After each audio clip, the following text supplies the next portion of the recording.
Okay, we've looked at how to get stuff strung out on a timeline. We've looked at how to trim it so that we can make the timing the way we want it. Let's look at making it pretty now. This exercise was specifically shot to take advantage of B-roll, so let's do that.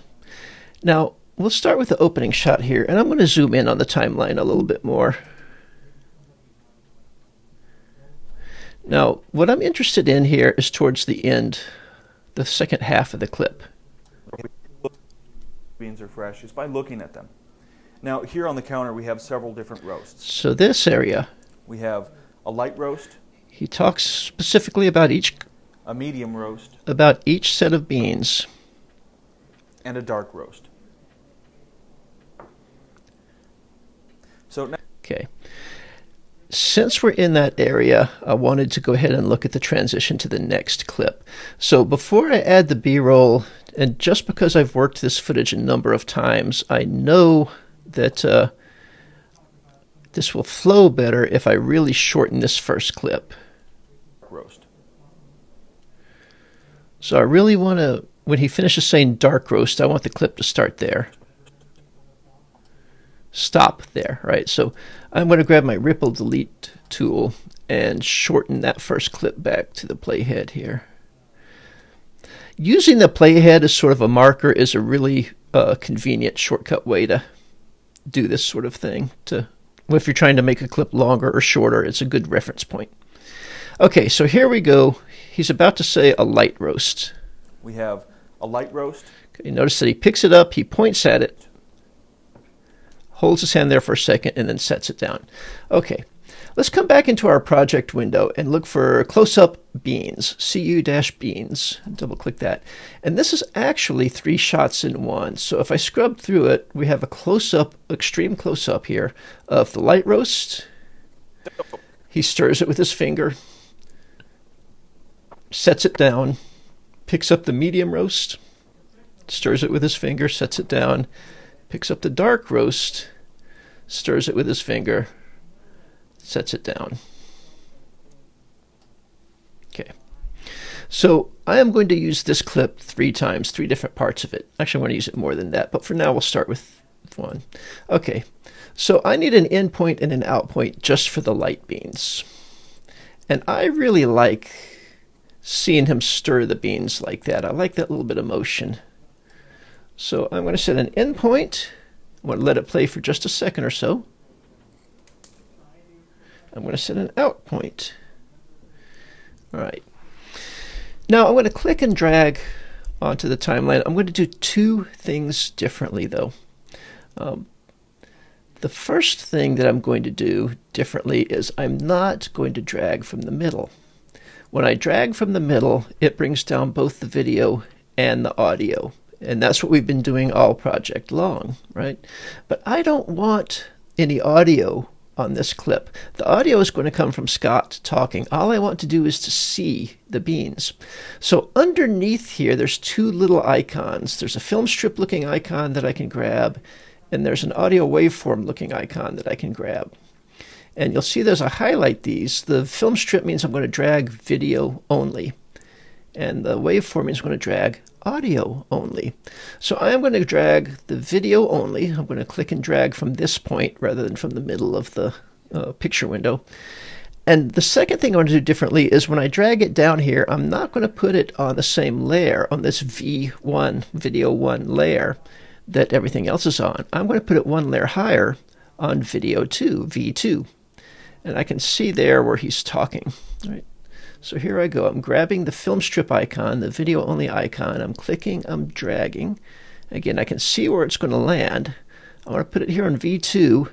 And then side to side, I didn't really mark a spot, but I can see where he's talking. So I'm just going to start here.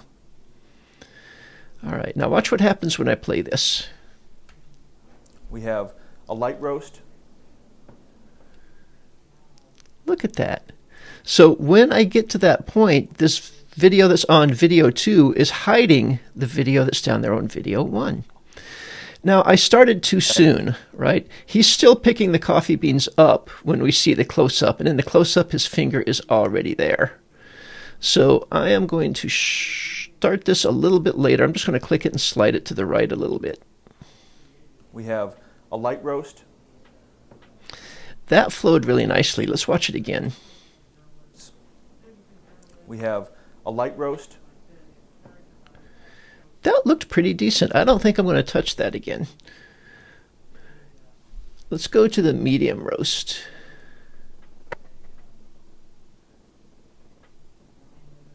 And again, I like seeing that little motion of the finger. So I'm going to set my in point and out point around that. So an in point, and I'm going to let it play just for a moment and mark an out point. And then I'm going to come down here to the timeline. A medium roast.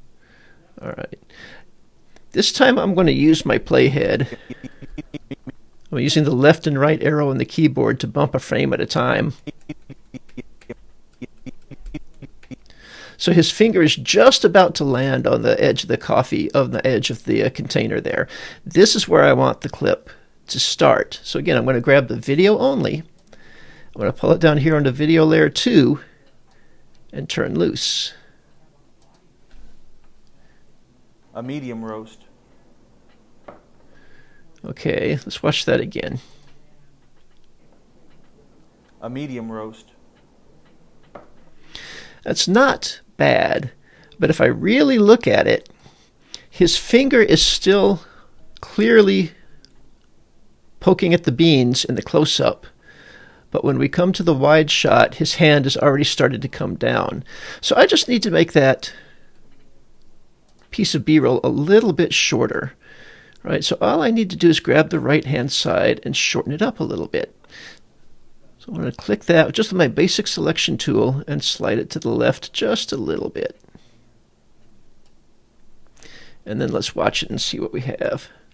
A medium roast. There we go. I'm happier with that. Okay, this third one we're going to get away with a little bit of movie magic here. So let's watch the rough jump cut here. And a dark roast. So now that we've got light roast. You know, and honestly, well, let's work it and see what happens. So the problem, and again, I know this video footage, I'm very familiar with it. The problem with the dark roast shot, we've got plenty of time of him poking at the coffee beans. The camera operator stopped it a little bit sooner than I would have liked, right? He's just taking it out of frame. And what I want to do is use this as a way to hide this jump cut. So the jump cut goes from him having the coffee beans in his hand to being nowhere near the coffee beans. So what I'm going to do on this is I'm going to mark my out point at the very end of the clip where the coffee beans have just gone out of frame. And then I'm going to back up a little bit so that we can see the beans and make that my end point. And as much as I would like to see the finger stirring them, I'm not going to worry about that this time. I'm trying to do something else. And then I'm going to click and pull this down. And I'm going to line it up so that the end of the B-roll coincides with the end of stand-up 1. All right. I'm probably going to have to nibble at this a little bit, but let's see what we got. And a dark roast. Okay. So that doesn't really work. And a dark roast.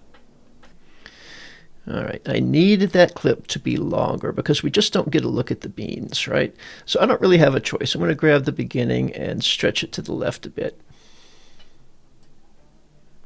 which means it's going to start too soon. But let's go ahead and see what we have. And a dark roast. All right, so we cut to the close-up before he ever picks it up. So I'm going to click this and slide it to the right a bit. And what I want is for it to start. And a dark. So as he's picking it up, but before his finger gets there, I want my piece of B-roll to start.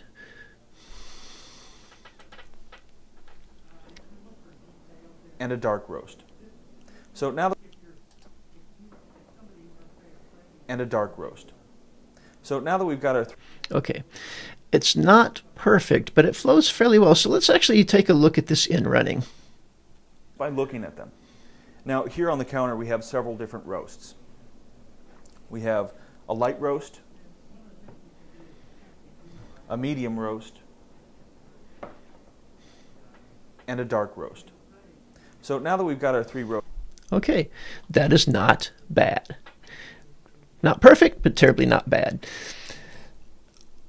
I like working with B-roll this way. I like having my B-roll on a second layer because what it allows me to do is to make the sort of adjustments you watched me make without hurting anything else, right?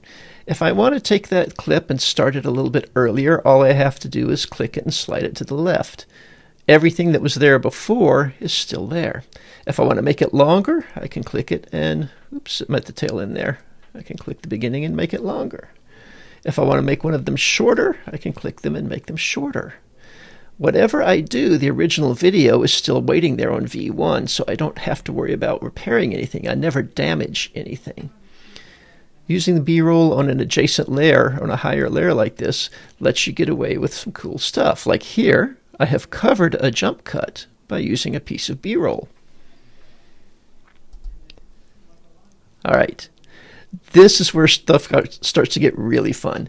There are a lot of opportunities in here to use B-roll. The exercise was very carefully designed with that in mind. So look for some spots where you can really do a clever piece of B-roll that really lines up with the message, or where you can use a piece of B-roll to hide one of these horrible jump cuts between the 2 stand-up shots.